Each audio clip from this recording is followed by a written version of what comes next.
যাত্রাবাড়ী উড়াল সেতু বা মেয়র মোহাম্মদ হানিফ উড়াল পুল ঢাকার দক্ষিণ অঞ্চলের একটি উড়াল পুল। আজ আপনাদের যাত্রাবাড়ী ফ্লাইওভার ঘুরিয়ে দেখাবো। চলুন ঘুরে আসি।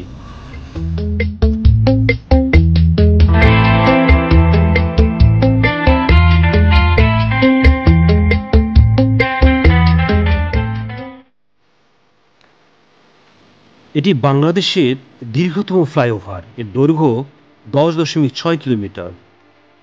মূল ফ্লাইওভারটির দৈর্ঘ্য 4.1 কিলোমিটার ও সংযোগকারী সড়কের দৈর্ঘ্য 6.2 কিলোমিটার।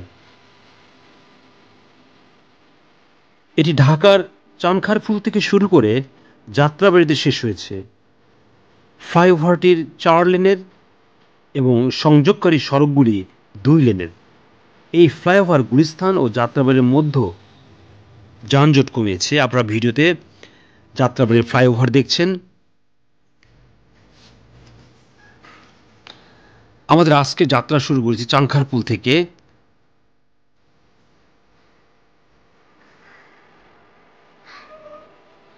চার লেন বিশিষ্ট এই উড়াল সড়কে 6টি প্রবেশ ও 7টি বেরোনোর পথসহ মোট 13টি ওঠানামার পথ রয়েছে। প্রায় 10.6 কিলোমিটার দীর্ঘ এই ফ্লাইওভার চালু হওয়ার পর রাজধানীর একাংশে যানজট অনেক কমে এসেছে।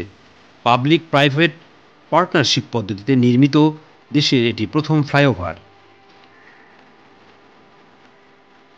দীর্ঘতম এই ফ্লাইওভারে যানবাহন প্রবেশের সময় টোল দিতে হবে না।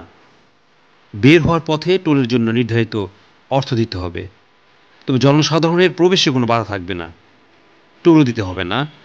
যানবাহন অনুযায়ী নির্ধারিত টোলের হার: ট্রেইলার 350 টাকা, ট্রাক 300 টাকা, বাস 273 টাকা,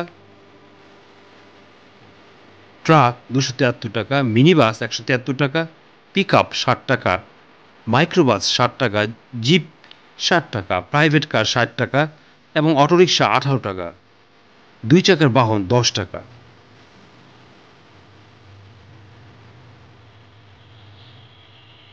অফিসিয়াল এর নাম মেয়র মোহাম্মদ হানিফ উড়াল পুল।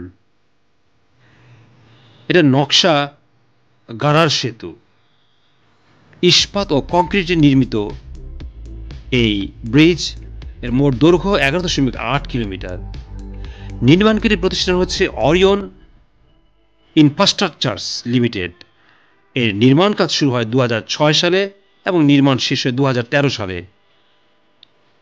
10 সেপ্টেম্বর 2013 সালে এই ব্রিজে যাত্রী ওঠানামার কাজ শুরু হয়। আপনারা ভিডিওতে যাত্রাবাড়ী ফ্লাইওভার দেখছেন। চলুন আমরা ভিডিওতে বাকি অংশ দেখি। আমাদের চ্যানেলটি সাবস্ক্রাইব করবেন, লাইক শেয়ার করবেন, অন্যকে দেখার সুযোগ করে দিবেন। আপনাদের শেয়ারের মাধ্যমে বিদেশিরা বাংলাদেশ সম্পর্কে জানতে পারবে, বাংলাদেশের উন্নয়নের ছোঁয়া কতটুকু এসেছে তা তারা দেখতে পাবে। আপনারা লাইক শেয়ারের মাধ্যমে এটা সারা পৃথিবীতে ছড়িয়ে পড়বে। Thank you.